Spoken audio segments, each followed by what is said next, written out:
Hola a todos, soy Mónica Hacha, dietista, nutricionista y tecnóloga de los alimentos.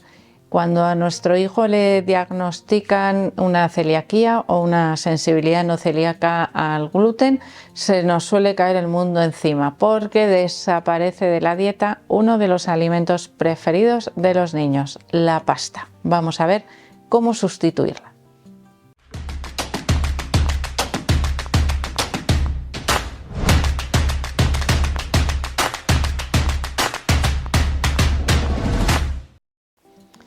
Hoy igual a más de uno le doy una alegría porque realmente no vamos a sustituir la pasta, sino que vamos a cambiar la pasta tradicional por otras versiones de pasta que cada vez son más abundantes, más frecuentes en los supermercados y que se pueden encontrar con muchísima facilidad. En algunos casos os encontraréis con la famosa pasta sin gluten, que se vende como tal y que, si os fijáis, gran parte de las veces está elaborada con harina de maíz o con mezclas de harina de maíz con arroz, por ejemplo. Pero actualmente, y a partir de ahora veréis cómo vais a ir al supermercado fijándoos mucho más en la sección de las pastas, porque prácticamente todas o muchísimas marcas comerciales presentan tipos de pasta que no contiene gluten porque está elaborada con otros ingredientes. Y ahora os voy a decir también en qué os tenéis que fijar para aseguraros de que esas nuevas pastas, vamos a llamar, no contienen absolutamente nada de gluten. Las personas, en este caso los niños que tienen celiaquía, muchas veces se ven, vamos a decir, apartados, ¿no?, de comidas familiares, de comidas con amigos, porque no pueden comer los mismos alimentos. Y como os he dicho al principio, uno de los alimentos más fáciles de preparar en el caso de los niños y que más les suele gustar suele ser la pasta. Un buen plato de pasta con tomate con un segundo plato, pues de una carne o de una tortilla, seguro que le encanta prácticamente a todos los niños. Por lo tanto, vamos a buscar esos sustitutos de la pasta, pero no como alimentos sustitutos, sino pastas elaboradas con otros ingredientes. El más habitual suele ser la pasta de trigo sarraceno, que tiene un aspecto muy similar al de la pasta integral, pero no debemos dejarnos engañar por la vista porque podemos cometer errores. En esa denominación tiene que aparecer pasta elaborada con harina de trigo sarraceno. Damos la vuelta siempre al listado de ingredientes. Probablemente los ingredientes serán harina de trigo sarraceno o harina de alforfón, que también se llama de esa manera el trigo sarraceno, agua y sal. No debería contener nada más, salvo en algunas ocasiones que se pueden hacer mezclas de algunas harinas para mejorar la textura de esa pasta. Pero siempre deberían ser harinas sin gluten. La mezcla suele ser con harinas de arroz, muchas veces, que no es un alimento, el arroz, que no contiene gluten. Si además queremos asegurarnos de que no hay contaminación cruzada, deberíamos buscar dónde aparecen esos posibles alérgenos. Si contiene trazas de gluten, puede contener trazas de gluten o certificados sin gluten. Pueden aparecer de diferentes maneras, incluso con el sello, que es un sello internacional de una espiguita de trigo barrada o círculo o y barra, ¿no? Ese sería uno de los símbolos que aparecen en los alimentos certificados sin gluten. El trigo sarraceno, aunque tenga ese nombre, trigo sarraceno, no es ni un cereal ni siquiera trigo. O sea, realmente se le llama de esa manera porque la utilidad de su harina es muy similar a la del trigo, o porque el cereal, bueno, tiene ciertas similitudes. No, en realidad el trigo sarraceno es como un cereal triangular, así un poco vistoso cuando se encuentra entero, que no es fácil, pero en formato de harina lo vamos a encontrar con muchísima facilidad. En segundo lugar, os digo por facilidad para encontrar esa pasta, sería la pasta de arroz. ¿Dónde la encontramos?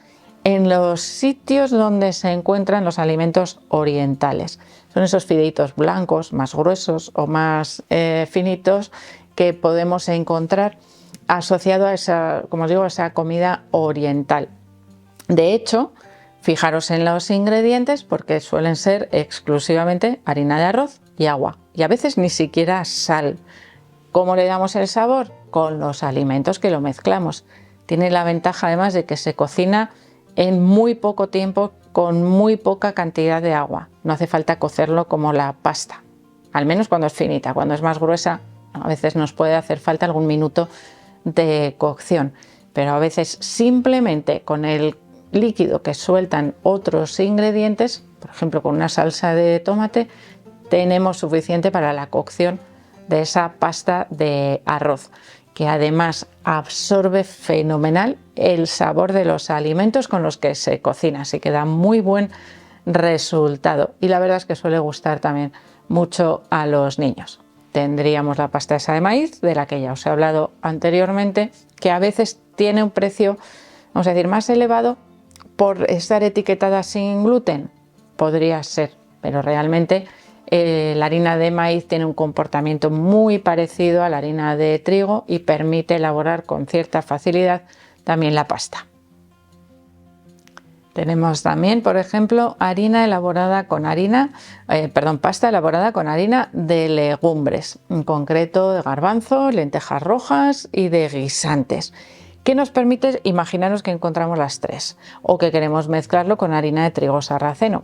Seguro que os suenan a todos esos paquetes de pasta tricolor, ¿no? Naranja, verde y blanca suelen ser. Bueno, pues podemos hacer nuestra propia mezcla comprando 3 paquetes, los mezclamos y los vamos utilizando. La pasta seca no se nos va a estropear, con lo cual nos dura muchísimo, pero tenemos esa variedad también en el color y por supuesto en el aporte de los nutrientes que podemos aprovechar con esa pasta elaborada con legumbres que sustituiría no a una ración de pasta sino a una ración de legumbres realmente, porque es de lo que están elaboradas prácticamente en el 100%. La de lentejas rojas tiene color naranja, como os decía antes, la de garbanzo color blanco y la de guisantes color verde. ¿Podríamos evitar la de garbanzos y sustituirla por la de trigo sarraceno? Perfecto, tendríamos cereales y legumbres, combinación perfecta para sumar todos esos aminoácidos esenciales. Bueno, he dicho cereales, pero es que realmente la composición del trigo sarraceno, que no es un cereal, es una semilla, complementa también a la composición en aminoácidos de las legumbres y por lo tanto ahí tendríamos esa composición más completa mezclando esos 3 tipos de pasta. También empiezan a aparecer, aunque no son tan habituales o al menos yo no los he encontrado con tanta facilidad, pastas elaboradas por ejemplo con quinoa o con mezcla quinoa con otro ingrediente, de amaranto, de mijo. Me imagino que dependerá también de la facilidad o del hábito en el consumo de esos cereales o de esas semillas en pseudocereales en cada lugar de residencia. Probablemente las que yo os he citado, igual de repente alguien que vive no sé dónde me dice, no, yo esas no encuentro otras.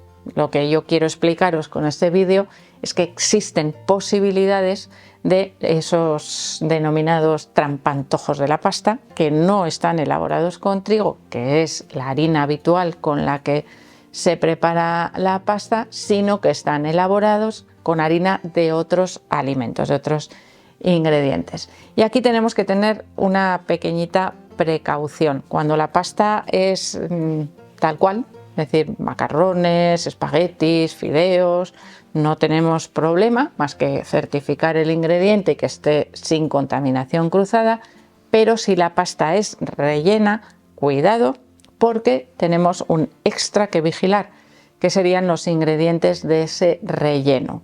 Nos podemos encontrar con que contengan harinas para aglutinar o que contengan otros ingredientes que puedan contener trazas también de gluten. De hecho, hay veces que se utiliza directamente el gluten como aglutinante de esos rellenos, porque es una sustancia así un poco pegajosilla, ¿no? Y nos ayuda a que esos ingredientes del relleno se encuentren más compactos, lo cual a nivel industrial facilita la elaboración de esa pasta. Así que cuidado si vais a utilizar pastas que estén elaboradas, por ejemplo, con rellenos o con salsas, que también tendríamos esa misma precaución, ¿no? Mirar los ingredientes con los que está elaborado esa salsa para evitar que contengan ingredientes con gluten. ¿Qué ocurre? Que evidentemente si busco la certificación me aseguro también que esa receta o esa pasta que he comprado ya elaborada está certificada sin gluten, pero a veces no aparecen esas certificaciones y por lo tanto tengo que revisar yo los ingredientes. Que no hay ninguno y además no pone que pueda tener trazas de gluten, pues probablemente es un alimento seguro para una persona que no puede consumir gluten. Si vais a comprar otras elaboraciones tradicionales, como por ejemplo son los ñoquis, que a veces pensamos, no, los ñoquis se elaboran de patata, sí, pero a veces llevan también harina como aglutinante o para hacer esa masa. Si están elaborados con fécula de maíz o con fécula de patata no habría problema, pero si utilizan harinas que contengan gluten, que serían las harinas de trigo, centeno o cebada, en ese caso no se podrían consumir esos alimentos por un niño que tenga celiaquía. Por lo tanto, a los niños les gusta la pasta, podemos seguir utilizando pasta, pero no cualquier pasta, evidentemente, sino aquellas que están elaboradas con harinas que no contienen gluten, que además nos pueden ayudar a mejorar el aporte de otros nutrientes. Por eso os he dado esa idea de poner la pasta tricolor, ¿no? Que puede resultar muy atractiva por esa variedad de colores que nos ayudan a simular o a parecer que estamos comiendo esos alimentos que hemos tenido que retirar previamente de la dieta, que normalmente a los niños no se les detecta la celiaquía antes de haber probado la pasta. Evidentemente es un problema de salud que se suele detectar cuando aparecen problemas digestivos con el consumo sucesivo, progresivo de alimentos que contienen gluten. Así que al igual que hemos hecho hoy con la pasta, buscando esas versiones más asequibles sin gluten, podemos ir haciéndolo también con otros alimentos o viendo qué es lo que hay que vigilar o dónde estarían esos posibles riesgos de contaminación o de aparición del gluten de manera un poco inesperada, que hay varios alimentos que nos pueden llevar a darnos una buena sorpresa. Así que espero que el vídeo os haya gustado, que le deis al like, no dejéis de suscribiros al canal y espero seguir viéndoos a todos en los próximos vídeos.